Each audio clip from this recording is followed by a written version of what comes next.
Deep in the African wilderness, a shocking moment unfolded. A lioness, fierce yet fragile, did the unthinkable. She killed a man.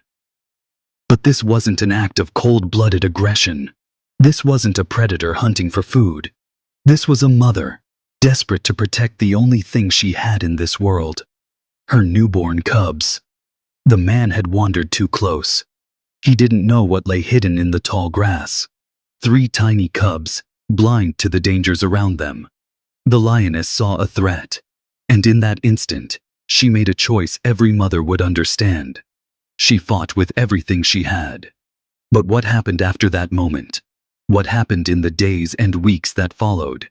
Is something so powerful, so unexpected, that it will change the way you look at animals forever. This is not just a story about tragedy. It's a story about survival, about second chances, and about the unbreakable bond of family. Stay until the end, because what happened to this lioness after that fatal day will leave you absolutely speechless. The African savanna is beautiful, but it is also brutal. For every sunrise, there is a struggle for survival. For every new birth, there is danger lurking just steps away. Our lioness, whom rescuers would later name Amale, a Zulu word meaning the beautiful one, was born into this world of constant danger. From the beginning, life wasn't easy. She was born into a small pride, tucked away near the edge of a protected wildlife reserve. Her mother was strong, but often struggled to find enough food for her cubs. The dry season had stretched too long, and prey was scarce. Amal grew up hungry more often than full. Yet hunger wasn't the only enemy. Rival males often threatened her pride. Hyenas circled at night, and poachers, always watching, always waiting for an opportunity. Still, Amahle grew. She learned to stalk, to pounce, to protect herself. By the time she was 3 years old, she had become a powerful hunter. Her golden coat blended perfectly into the tall grass, her muscles coiled like springs, her amber eyes sharp and watchful. But the real test of her life was yet to come. When Amahle gave birth to her first litter of cubs, everything changed. They were small, fragile, helpless, mewling softly, their eyes sealed shut for the first week of life. They relied on her completely, for food, for warmth, for protection. Every moment, Amahle's instincts screamed at her, protect them, no matter the cost. And she did. She hid them in thick brush, moving them from one den to another to keep them safe from predators. She hunted at night, risking everything to bring back food. She even went days without eating just so she wouldn't have to leave them vulnerable for too long.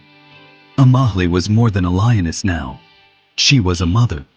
And in the wild, that is both a blessing and a curse.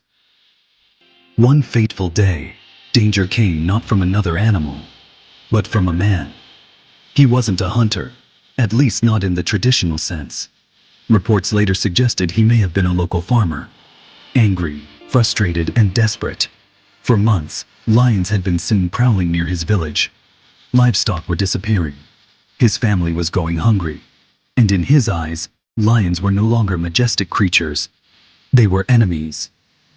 Armed with nothing but a spear and determination, he entered the reserve. Perhaps he wanted to scare the lions away. Perhaps he wanted revenge. We will never know. But what we do know is this. He stumbled far too close to Amahle's den. She saw him before he saw her. And when his shadow loomed near the cubs, she attacked. It was swift. It was violent. And it was final. By the time rangers arrived, the man was gone. And Amahle stood panting, trembling, blood on her fur, her cubs pressed against her belly. She had defended them, but in doing so, she had sealed her fate. Because in human eyes, she was now a killer. The rangers were faced with an impossible choice. Should they put Amahle down to prevent another attack? Should they capture her, separate her from her cubs, and send her to captivity? Or should they let her stay, knowing the risk she posed? The debate raged among the reserve staff, the local villagers, and the global community once the story broke. On one side were those who demanded justice for the man. On the other were those who understood. She was only doing what any mother would do. Amale didn't know any of this. She only knew she had cubs to protect. But the eyes of the world were suddenly on her. And the decision the Rangers made next would change her life forever. At first, the Rangers considered killing her. It would have been the easiest solution. But Amale had cubs.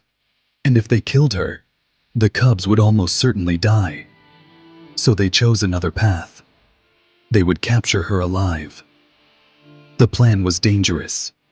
They waited until she left the den to hunt. Then, under cover of darkness, they set a baited cage with tranquilizer darts ready. The cubs were carefully removed first, carried by hand to a secure enclosure. Then, once Amala returned, the Rangers darted her. She roared, staggered, and finally collapsed. The cubs were placed beside her limp body, their tiny cries filling the night. Even unconscious, Amale stirred, pulling them closer. The Rangers knew then, this lioness deserved a second chance. She was transported to the reserve's rehabilitation center. When she awoke, confused and furious, she found her cubs beside her. Slowly, her panic softened. For the first time since the attack, Amale slept in peace. At first, Amale hated captivity. She paced the fences, searching for freedom. But her cubs grew, played, and learned. And Amale began to adapt. The Rangers noticed she wasn't aggressive toward them.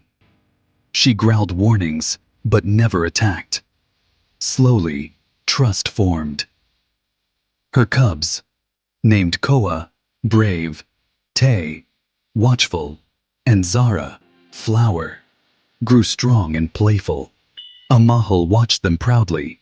Her health improved. Her coat shone. Her muscles returned. Sarah, the vet, once stood just feet away.